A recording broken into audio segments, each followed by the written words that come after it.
My name is Sue Rawcliffe. I'm a PhD student here at Rawcliffe University, and the Killing Park Cooperative Women's Guild is one of the case studies for my PhD study, which is looking at communities and their involvement in social welfare over a period of 2 centuries in Glasgow.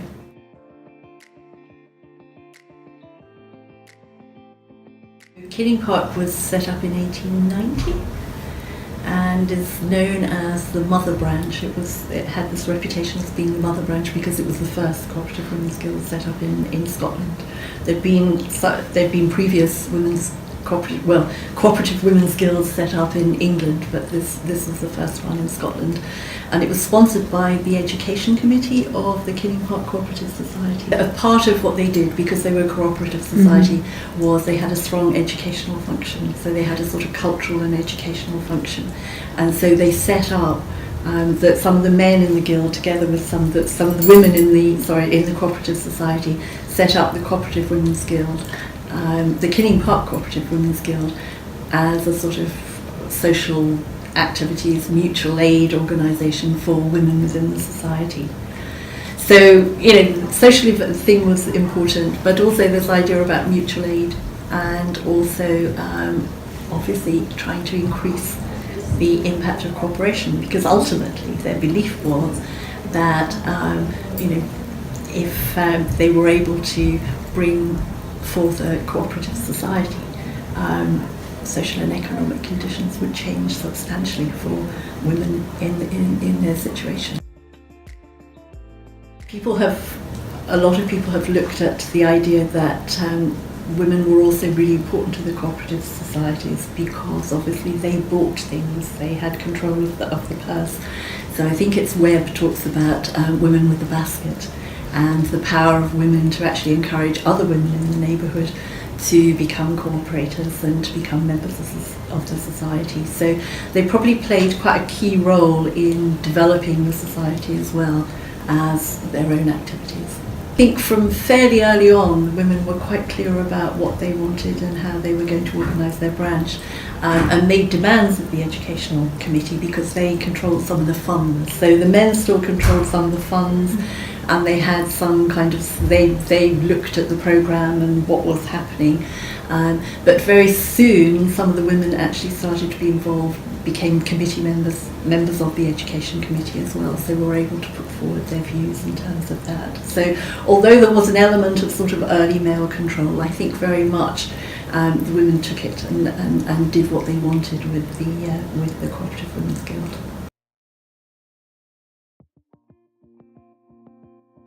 How they operated was people entered, anybody who was a member of the Killing Park Cooperative Society, women who were members of that could become members of the Cooperative Women's Guild.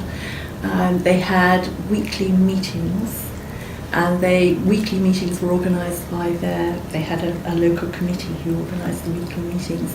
What amazed me was how quickly their membership grew, and how quickly there was an original Killing Park Central branch, and then very quickly there was another branch in Govan and in different parts, Corker Hill, across the south side of the city. Grew very quickly, their membership grew very quickly. And certainly some of the records from around about 1893, the Killing Park Central branch had a membership of about 157, and they had they had a weekly attendance of 112 women.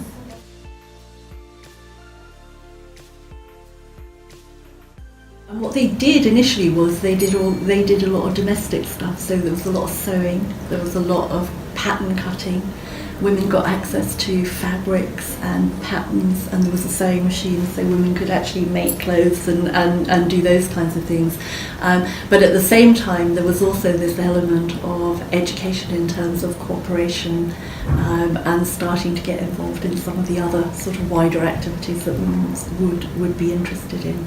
So it's kind of a very interesting mix, and their model was very much based on this. There's a model of mothers' meetings, and it was that kind of model of women coming together, doing sort of home industries really. So they were doing industrial things, they were socialising, they had some really big social occasions, and they had songs and poetry and all kinds of different things.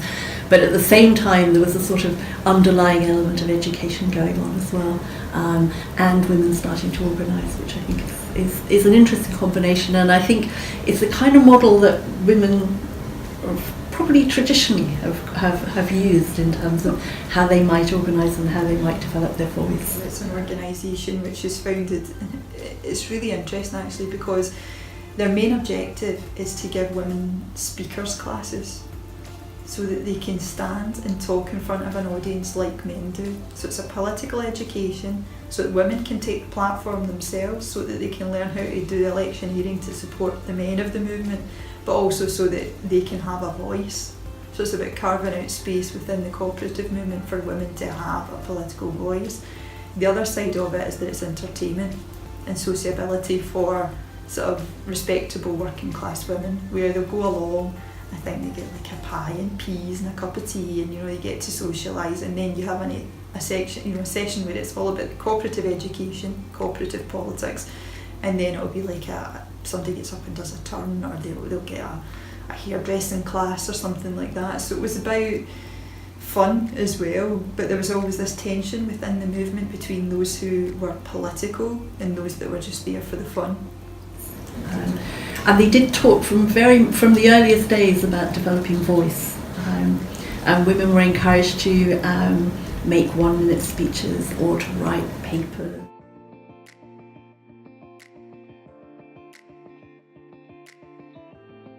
Minutes recording in great detail the questions that were asked, and who spoke on what topic, and all of that kind of detail is all very carefully written down in the minutes of the meeting. So there was a lot of concern about health. There was concern about individual sickness of particular members, but also then a concern about convalescence availability.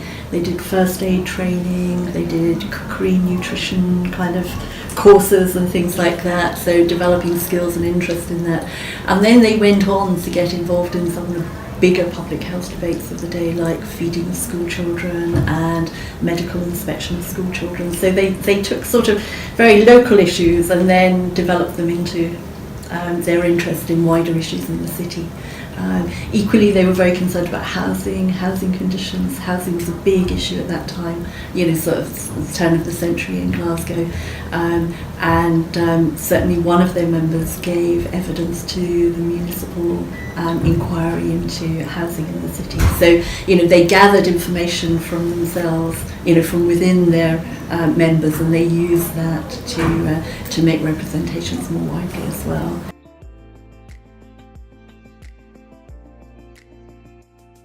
Something like the Cooperative Women's Guild has had a lot of criticism for being quite, conservative in its views, conservative with a small c, you've got that breadwinner model, respectable women that don't have to work, it's a sort of upper working class organisation, but they do a lot within that,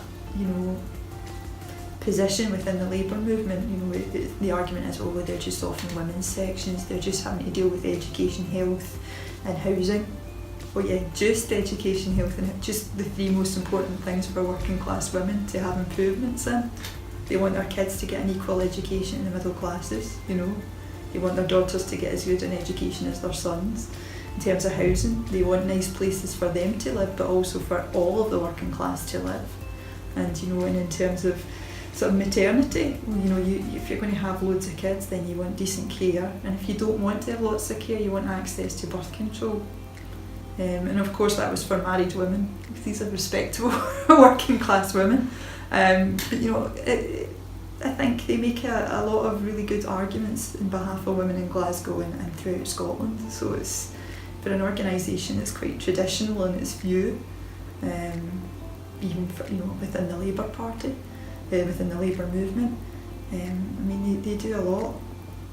And a couple of other big areas they were involved in women's working conditions. They're very concerned about the whole sweating question and home working, and there were some clear links between the Kinning Park Cooperative Women's Guild and the Glasgow Women's Trades. And they also they were interested, and there was a big debate within the cooperative movement as well about how to make sure that cooperation reached the poor. So they, were probably slightly better off working class members because of the way the cooperative society worked, but they were very concerned about that and how that might actually happen. They had impact at sort of all kinds of different levels. I think you can see impact in terms of the local community, because women were engaged in activities locally. They were doing stuff around health, they were doing stuff around housing, they were doing stuff around nutrition and all those kinds of issues. They were also encouraging their members to get involved in other cooperative society organisations. So there was a cooperative laundry association, there were all kinds of different things. So they were encouraged to get involved in those. And they were also encouraging women to get involved in where they could in local public bodies. So the start of women getting involved in education committees and things like that as well. So there's there was direct activism, and I think there was also the sort of more traditional activism that they would also claim some credit for. And cooperative movement's very good at having lots of different committees and organisations and things. So they networked across Scotland and were instrumental in sort of petitioning both the wider cooperative movement, but also involved in parliamentary activity and different activities as well, in terms of pushing the agenda for women and women's rights.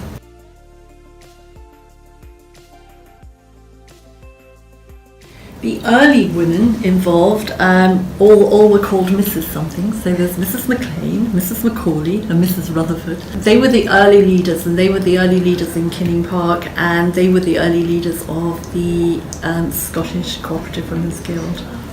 Thereafter, the leadership came and went, and it changed. And then there were obviously other people associated with it. Miss Irwin, who was the Glasgow Council for Women's Trades, she did a lot of early kind of sociological research really in the city.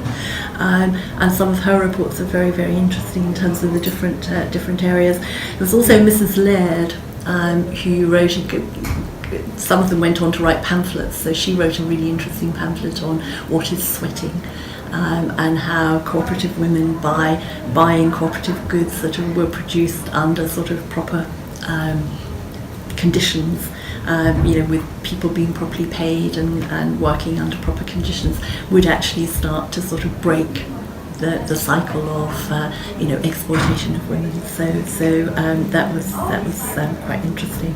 But then the more famous ones are obviously Mary Barber, who'd been picked up because of her role in the rent strikes, and Agnes Dolan as well was a member of the Kinning Park Cooperative Women's Guild. But I suspect a lot of early women involved in local politics in Glasgow came through the Cooperative Women's Guild, because I think it was a training ground for women.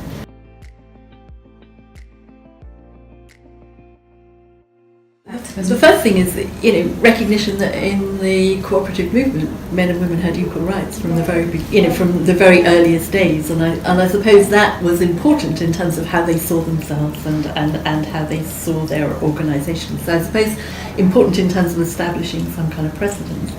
I think equally they understood that they could do certain things as cooperators, in terms of their cooperative movement and their organisations and how they thought. But there were bigger issues that they needed the suffrage to actually be able to address.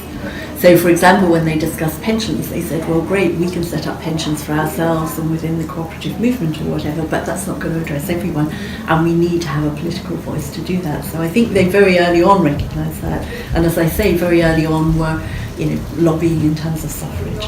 The final point, I think, is they provided a basis of women had they developed a way of organising. Yeah, they developed their own way of organising, and I think that level of organisation and the fact that it was involving large numbers of women, I think, across a across the city, because Kinning Park was not the only cooperative women's guild. There were other cooperative women's guilds in different parts of the city. There was a large number of women that could be mobilised quite rapidly, I think, within the city. And they were women who were starting to develop voice and starting to think about what their demands were going to be and where they wanted to see change in the city. And I think, some of their leaders also were very clearly involved and networked into other organisations. So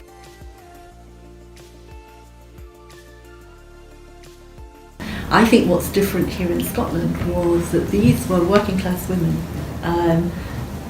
clearly literate working class women, because they made beautiful minute books and they were all in beautiful copyright writing and stuff, but not all their members would necessarily have been literate. But working class women who developed their own agenda, educated themselves, decided what they wanted to do, drew on their own experience in terms of campaigning for, they had a discussion about, at one of their meetings, about domestic service.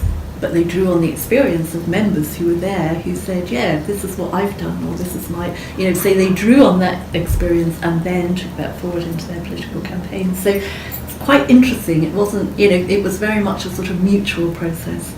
These were ordinary women. And I think that's what makes it different, because a lot of the other organisations at the time were under the leadership of middle class women.